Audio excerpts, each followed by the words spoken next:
an amazing family. My parents love me more than anything in the universe, like amazing parents do, right?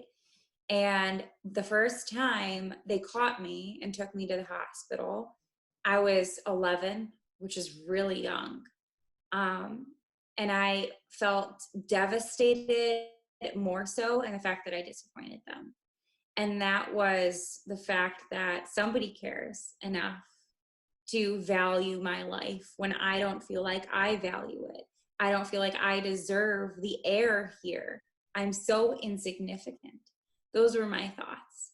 And then the next time that I tried, I gave up halfway, just like, I'm not even worth this. Like I honestly couldn't think of any sort of value on who I was as a person. And looking back, it's crazy because I created a life in the past 5 years. I brought a human life that's living and changing his own universe. Mm-hmm.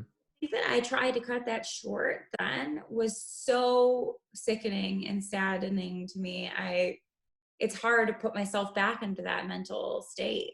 Mm-hmm. What brought you into that second instance? A lot of so I was raped at a really young age in our shopping center, our public shopping center, and didn't tell my parents, didn't have support system, had to keep it hidden. And that burden and mental stamina of I deserved this, I was asking for it, all these things built up.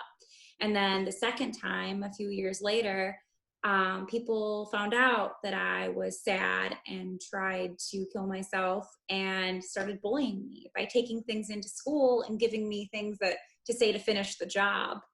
Mm. And I wanted to finish the job, but I also was stronger then, and I kind of understood things better and realized it wasn't all my fault and couldn't get through it.